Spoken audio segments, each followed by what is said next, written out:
선한 목자 되신 우리 주 항상 인도하시고 방초 동산 좋은 곳에서 우리 먹여주소서. 선한 목자 구세주여 항상 인도하소서. 선한 목자 구세주여 항상 인도하소서.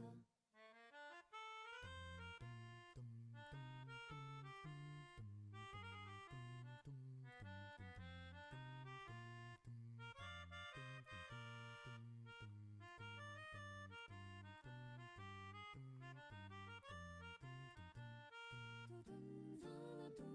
목자 구세주여 항상 인도하소서. 선한 목자 구세주여 항상 슈비두밥 슈비두밥 인도하소서. 사비두밥 두두두두 두비두답다두.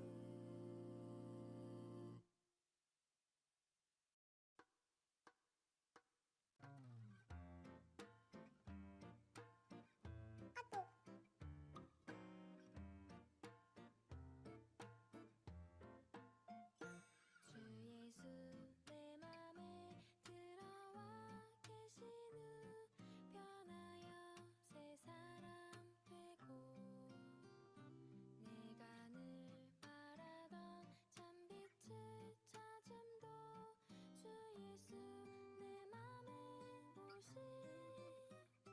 주 예수 내 맘에 오신. 주 예수 내 맘에 오신. 물밀듯 내 맘에 기쁨이 넘치는 주 예수 내 맘에 오신.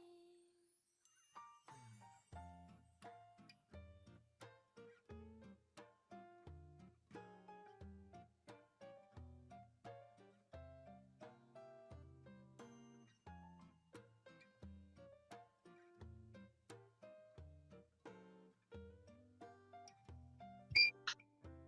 예수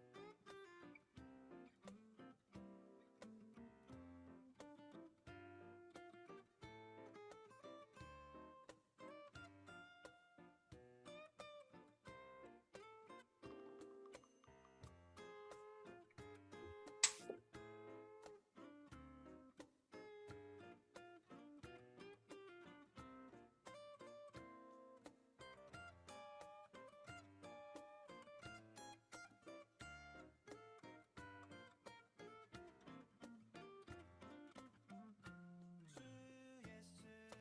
맘에 오신 주 예수 내 맘에 오신 물밀듯 내 맘에 기쁨이 넘치는 주 예수 내 맘에 오신 주 예수 내 맘에 오신 주 예수 내 맘에 오신 물밀듯 내 맘에 기쁨이 넘치는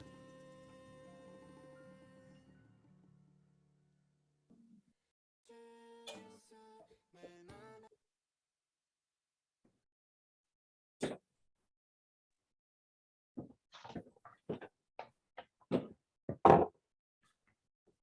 네, 반갑습니다. 신호식입니다. 제 목소리 잘 들리시나요? 예, 들립니다. 예, 감사합니다. 오늘 신장내과 초독 시작하겠습니다. 오늘은 그 알포 증후군에서 생체 신장 기전 관련한 제네틱 테스팅에 대해서 발표하겠습니다. 먼저 3년차 최준영 선생님 발표해 주시고 제가 코멘트하는 걸로 진행하겠습니다. 최준영 선생님 저 자료 공유하시면 됩니다. 예, 교수님 말하는 거 들리십니까? 예, 들립니다. 시작하겠습니다, 교수님. 화면 혹시 잠시만요, 교수님. 공유하셔도 됩니다. 한번 해보세요. 네.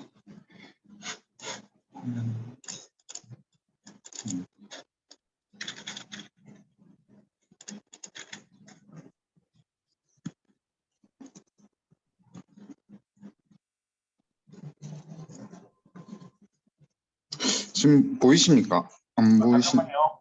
네네. 보입니다. 예, 교수님. 발표 시작하겠습니다. 네.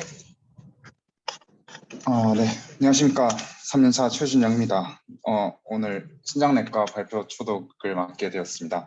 이제 발표 시작하겠습니다.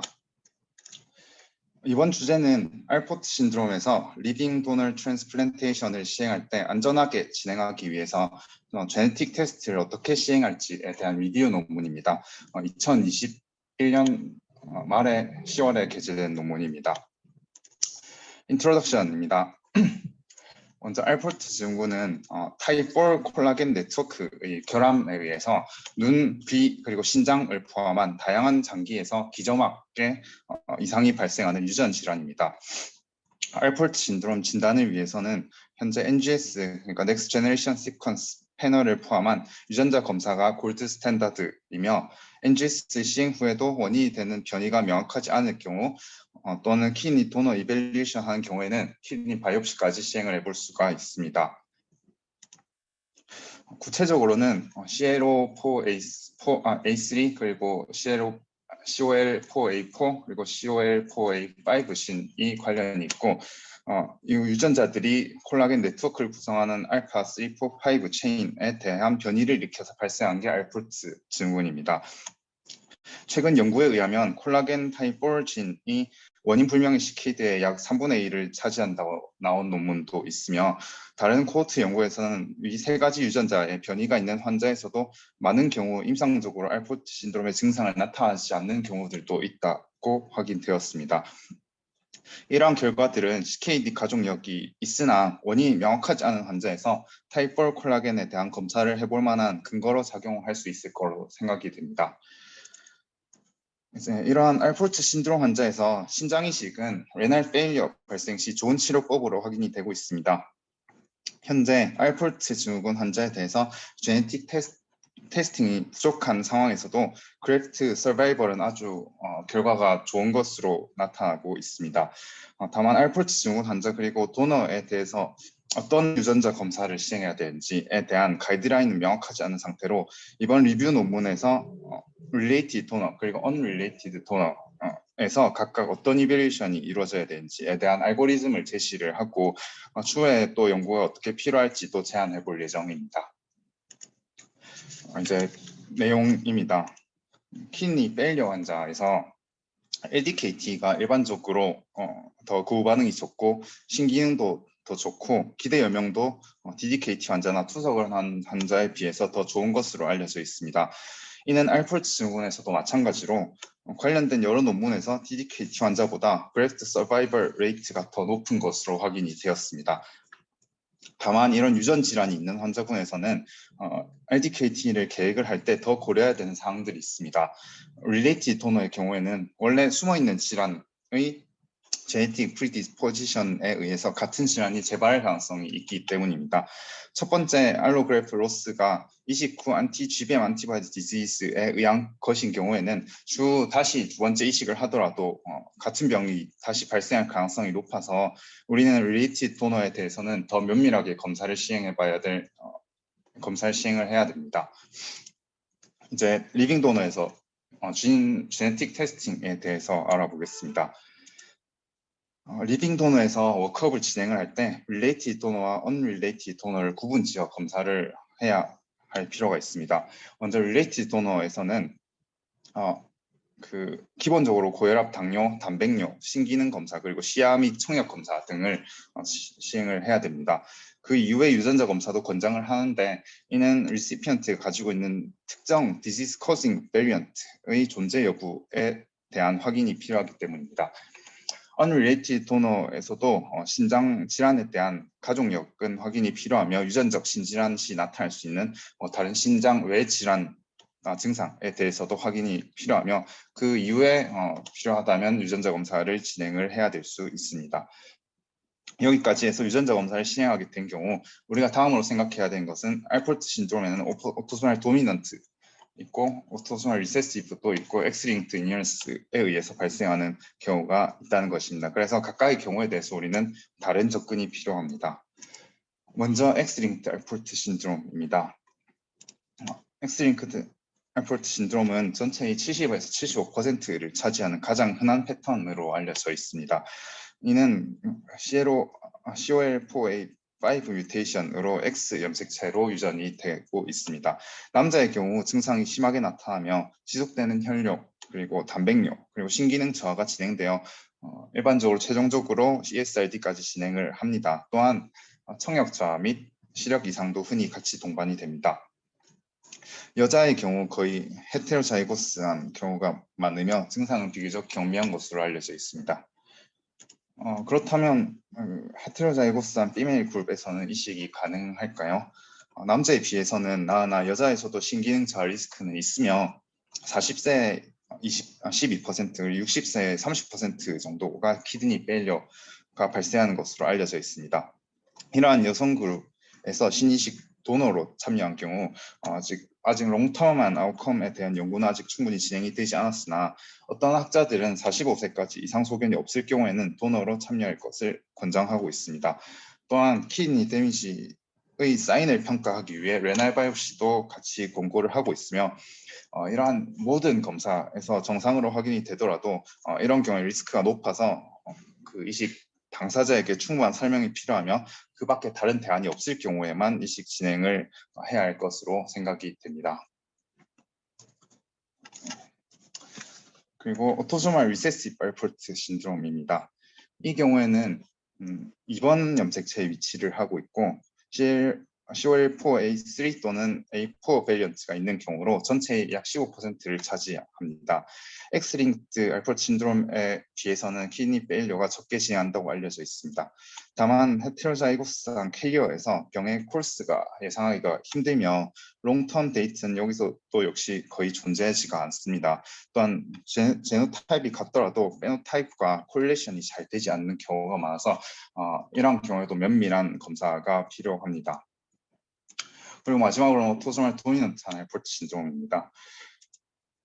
이 경우에는 앞에 것들보다 잘 존재가 확인되지 않아서 이거 자체가 논란이 있으며 최근 NGS 결과를 보면 AD 알포르트 신드롬으로 설명할 수 있는 부분들이 여러 보인다고 합니다. 이 경우에는 유전자 검사가 시행해서 확인이 될 경우에는 도너에서 배제를 하는 것이 필요합니다. 여기 나오는 표가 이제 앞에서 설명드린 먼저 relative 도너에 대한 유전자 검사 진행 과정입니다. 먼저 리시피언트에서 알포르트 신드롬 NGS 검사를 진행을 하고 도너에서도 기본적인 검사를 시행했을 때 이상 소견이 없다면 NGS 검사를 시행합니다. 이후 검사상 포지티브 리설트가 나오면 여기 X-linked 알포르트 신드롬 또는 AD 각각의 경우로 나눠서 이런 가능한 경우를 확인을 하고 VUS 그러니까 Variant of Unknown Significance로 나오면 리스크에 대한 충분한 상위 후 진행을 해야 할 필요가 있습니다. 또한 네거티브로 나왔을 경우에는 도너 이베리에이션을 그대로 진행을 하면 됩니다. 여기 두 번째 표는 Unrelated 리빙 도너의 유전자 검사 과정입니다. 이 경우에는 도너의 가족 경력 그리고 기본적인 검사를 확인 후 이상 소견이 있으면 NGS 패널을 진행하고 이후의 과정은 앞의 표와 유사합니다.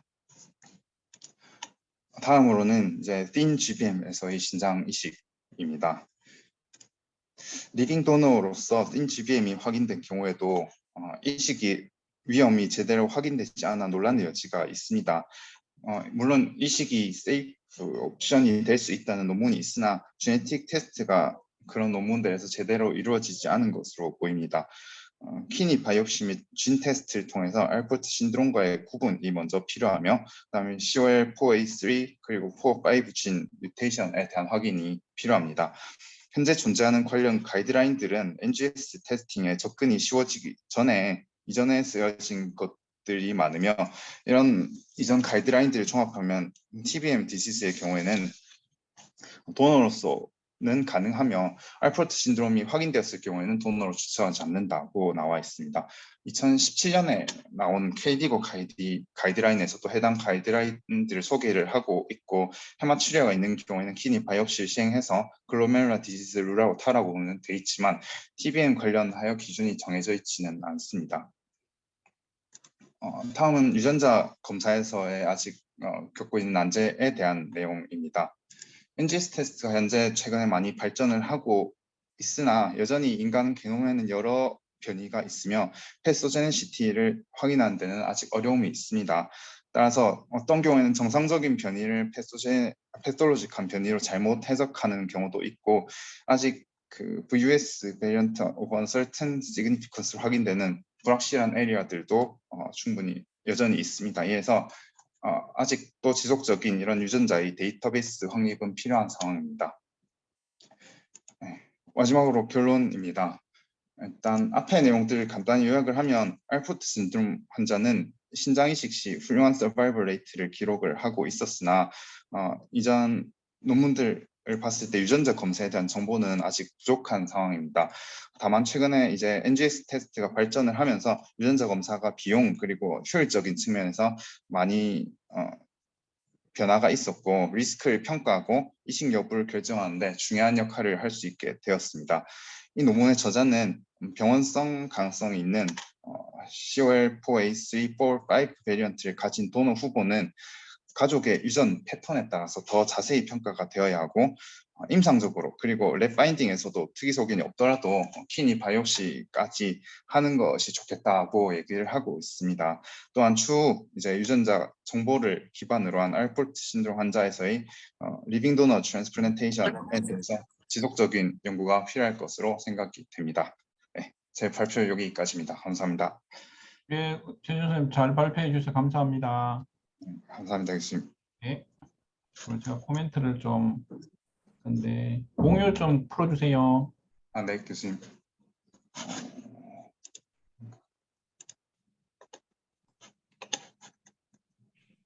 풀었습니다, 교수님. 감사합니다. 화면 보이시나요? 네, 보입니다, 교수님. 밖에 나면 예, 감사합니다.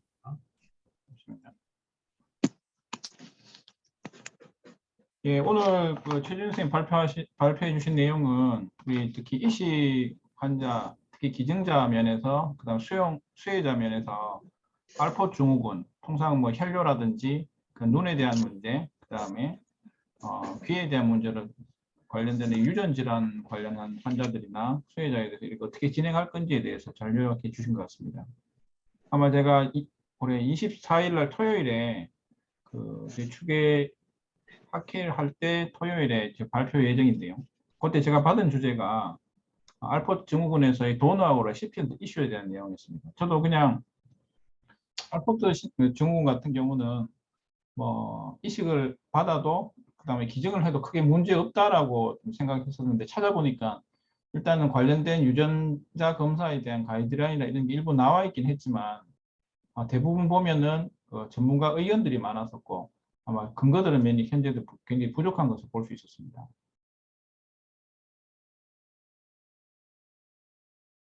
통상으로 생체 공여자를 선택할 때 보통 이제 여성 알포트 증후군은 빼는 걸로 돼 있고, 심 베이스먼트 멤브레인 디지즈 같은 경우는 동반 질환이 없거나 이런 경우는 할 수 있다라고 되어 있습니다. 그래서 결국은 그 수혜를 받은 다음에 받는 사람, 레시피언트의 임상 결과에 대한 것도 많이 부족하긴 합니다. 그래서 최근에 나온 거 보면 남성 알포트 증후군 남성 환자에서의 KT를 받았을 때 대조군하고 크게 차이는 없었는데 이 연구들 같은 경우는 유전자 자료 검사도 없고 그다음에 리빙 도너에 대한 자료가 없는 상황이라 정확하게 평가가 좀 어려운 것 같습니다. 또는 지노타입에 따라서 아까 말씀드렸던 콜포 A3, A4, A5에 대한 그 KT 임상 결과에 대해서 최근 연구가 나오고 있었는데 차이는 없었습니다. 한데 이 리빙 도너에 대한 자료가 없어서 이 또한 또 평가가 좀 쉽지 않을 것 같습니다. 기증자 임상 결과도 보니까 모든 기증자에서는 대부분 보면 크레아틴 클리어런스가 일단 40 이상으로 잘 유지했는데, 하지만 저자 결론을 내리면서 그 알포트 증후군 가족들, 특히 의료진들은 기증자 신부전에 대해서는 관심이 많이 필요하다. 특히 대부분 가족끼리 이식이 많기 때문에 그런 부분이 좀 잘 봐야 되겠다. 심베이스먼트 멤브레인 디지즈 같은 경우도 실제로 모든 기증 환자에서 크레아틴 클리어런스 거의 60 이상 가까이로 크게 무리 없이 잘 진행되는 것을 알 수 있었습니다. 아까 말씀해 주셨던 제네틱 테스팅에 대해서 간단히 정리해 주셨는데, related living donor 후보자 같은 경우는 예를 들어서 뭐 히어링 로스가 있다든지 비주얼 디펙트가 있는 알파 신드롬 같은 경우는, 안 그러면 FSGS 이런 경우 같은 경우는 관련되는 NGS 검사가 꼭 필요하답니다. 예를 들어서 혈압은 정상이고 그 다음에 키드니 디지즈도 없으면서 히어링 디펙트가 있는 경우에는 유전자 검사를 권유하고 있고요. 그 다음에 이렇게 NGS에서 양성이 나와버리면 그 관련된 엑스링크트라든지 그 오토조말 리세시브나 도미넌트에 대한 도너 리스크 이발루에이션이 꼭 필요하다고 합니다. 그래서 엑스링크트 같은 경우는 남성 같은 경우는 기증을 못하는 걸로 돼 있고, 여성은 기증자가 없으면 일단 신생검을 일단 시행하고, 만약 신생검에서 음성이라도 일단 유전 면담이라 기증 후에 신부전 평가를 면밀히, 기증을 된다가 아니라 좀 잘 평가하라고 되어 있습니다. 그 다음에 오토조말 리세시브 같은 경우는 호모자이고스 변이 같은 경우 기증을 못하게 돼 있고, 헤테로자이고스 같은 경우는 기증자가 없으면 신생검해서 음성 나오더라도 잘 평가해라, 이렇게 되어 있습니다. 오토조말 도미넌트 같은 경우는 그 같은 헤테로자이고스 베리언트 같은 기증 못하는 걸로 되어 있습니다. 언레이트 같은 경우는 유전자 검사를 해야 되는 경우가 가족력으로 신결석이라든지 그 다음에 알포 신드롬이 있거나, 그 다음에 기증 후보자 임상 보조 혈압이나 신기능이 정상일 경우에는 그 다음에 패밀리 디지즈 포커스 이발루에이션 NGS 판넬 등을 검사를 하라고 되어 있습니다. 양성일 경우에는 헤테로지너스나 엑스링크트 같은 경우는 유전 면담이라든지 기증 후에 신부전 가능성에서 집중하고, 그 다음에 음성 결과지만 아래 조건들, 헤미자이고스한 엑스링크트라든지 뭐 호모자이고스한 AR이라든지 헤테로자이고스한 AD는 기증에서 제외하라고 되어 있습니다. 앞에 설명드렸던 그 대부분 내용이 되겠고요.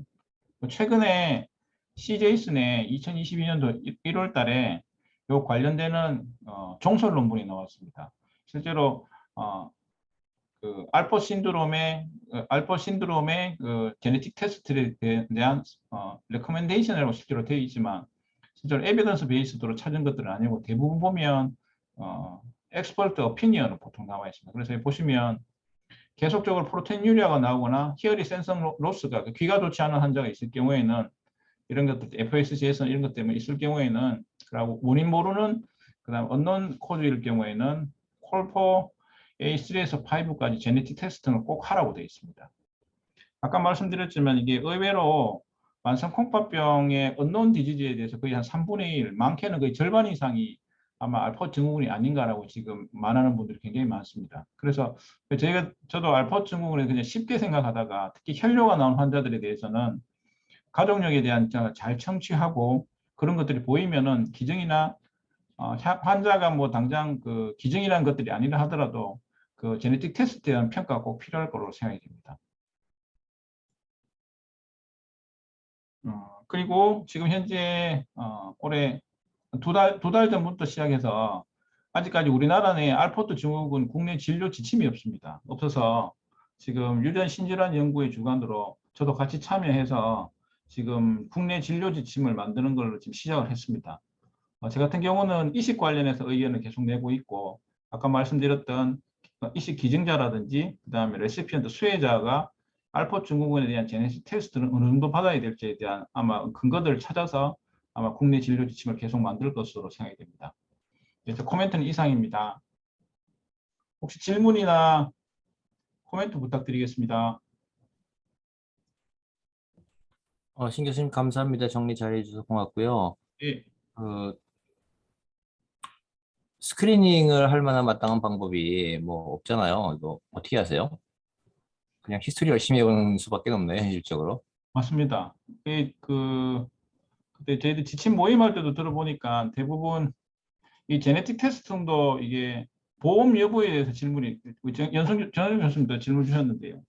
이게 보험 규정이 생각보다 까다로워서 그러니까 지금 저희가 뭐 하고 있냐면 이게 보험이 어디까지 되냐에 대해서 지금 의견을 모으고 있거든요. 현재 어떤 경우에는 예를 들어서 임상 증상만으로 실수해서 보험 되냐. 근데 어떤 병원에서는 보험이 된다고. 이 의견이 다 다릅니다. 그래서 그게 한번 정해지면 말씀드린 게 통상은 이게 임상 증상이랑 바이옵시 소견이 좀 받쳐주고 이렇게 되면 아마 제 기억에 가격이 원래는 한 80만 원, 100만 원대 있는데 한 40만 원 정도로 검사를 좀 보험 적용되는 걸로 이거 나와 있습니다. 그래서 자세한 건 저희들이 결론이 나오면 한번 꼭 말씀드리도록 하겠습니다. 뭐 비슷한 거로는 뭐 파우리 같은 경우에 파우리도 역시 이제 엑스링크트인 경우가 엑스링크트이기 때문에 뭐 유전 형태가 이거랑 거의 비슷하고 그리고 이제 스크리닝 할 수 있는 좋은 방법이 있잖아요. 네. 비용도 안 들고 해서 좋은 방법이 있는데 근데 파브리 테스트 사실 여자인 경우에는 이제 남자는 뭐 금방 피노타입으로 나타나지만 여자인 경우는 안 나타나는 경우가 많기 때문에 엔자임이 정상인 경우가 많기 때문에 이제 뭐 스크리닝만으로 이제 완벽하지는 않지만 그래도 스크린 방법이 있는데 이건 좀 답답하네요. 네. 맞습니다. 참여하시는 교수님들 말씀 들어보니까 이게 진단도 만만찮고 의외로 지금 최근 나온 저는 보지 못했는데 참여하신 한 교수님은 이게 문헌을 찾아보니까 이게 의외로 알포트 증후군의 비율이 일반 우리가 진료하는 혈뇨에 있거나 이런 데 단순하게 생각하는 것보다 아마 퍼센테이지가 지금보다 최소 몇 배는 더 높지 않냐고 그런 보고들이 굉장히 많다고요. 그래서 단순 혈뇨로 오거나 특히 이제 이식 관련해서 상담을 시작할 때 저도 처음에 이 주제를 받을 때 뭐 쉽겠지라고 싶었는데 막상 레시피언트나 도너에 대한 뭐 임상 결과라든지 찾아보니까 그게 딱히 없고 그다음 가이드라인도 딱히 없고 대부분 보면은 각 병원에서 알아서 이 상황이라서 특히 이제 주는 사람 같은 경우는 콩팥 기능을 잘 보존을 해야 되는데 이게 과연 괜찮느냐 그런 부분에 대해서 제네틱 테스트가 유전자 검사의 중요성을 잘 알 수 있는 그런 계기가 되었고 아마 9월 24일 발표할 때는 좀 더 제가 추가해서 공부를 해서 좀 더 추가를 할 것 같습니다.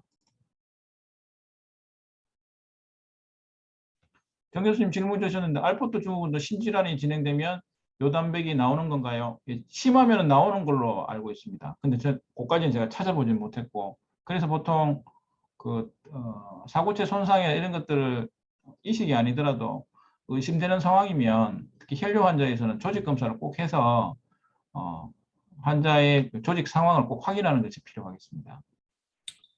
엔드 스테이지 키드니 디즈의 관점으로 봐서 이제 원인 신질환이 무엇인가를 봤을 때 이제 알포트가 뭐 0.3, 0. 얼마 뭐 이런 보고들이 있더라고요. 그리고 파브리도 그와 비슷하고 그거로 봐서는 너무 낮게 저평가된 거 아닌가 이제 그런 얘기가 있어서 좀 더 관심이 필요할 것 같습니다. 실제로 그게 1% 미만이라는 건 거의 사람들 선생님들 동의를 안 하고 지금 해보면서 훨씬 많죠. 최소한 몇 % 이상 올라갈 거다. 그치 저희가 잘 놓치는 경우도 많고 가볍게 생각해서 그렇지. 그래서 혈뇨 나오는 환자들에 대해서 좀 적극적으로 신생검이라든지 필요하면 특히 히스토리를 잘해서 그다음에 눈이라든지 귀 그다음에 가족력을 좀 확인해서 필요하면은 조직 검사는 좀 적극적으로 할 필요가 있을 것 같습니다.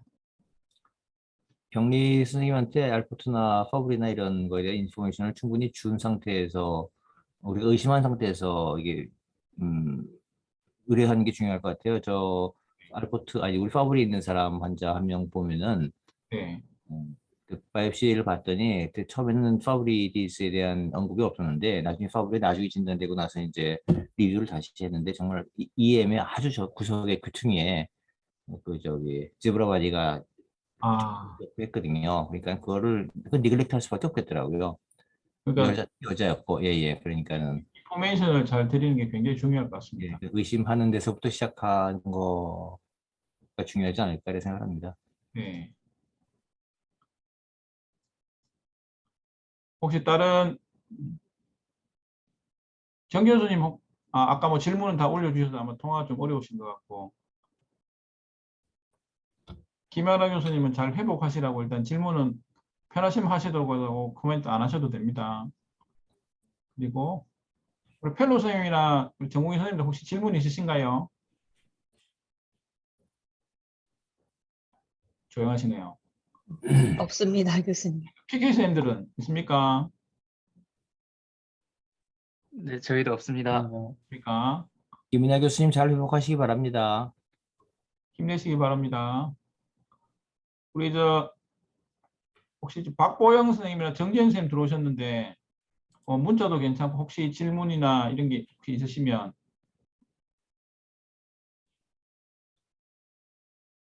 예, 따로 없으셔서 감사합니다. 예, 그럼 광고 하나 하고 이렇게 마치도록 하겠습니다. 화면 보이시나요? 네. 예. 오늘 잘 준비해 준 최준영 선생님께 감사의 말씀드립니다. 감사합니다, 교수님. 예.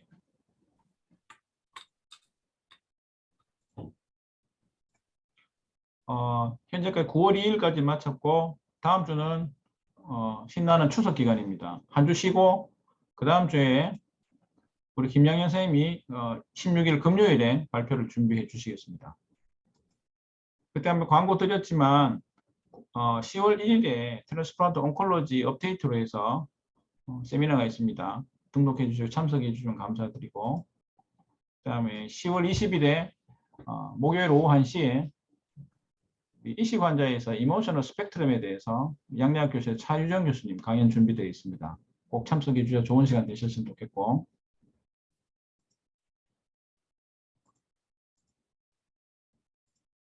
네, 이게 아주 마음에 들었습니다. 그 다이어트는 추석 연휴 끝나고 다음 주에 추석인데 잘 준비하시고 좋은 기간 되시고 오늘 따로 질문 없으시면 오늘 참석해 주신 또 교수님들 여러 선생님들 감사의 말씀 드리고 2주 뒤에 또 추석 잘 보내시고 뵙도록 하겠습니다. 감사합니다. 감사합니다.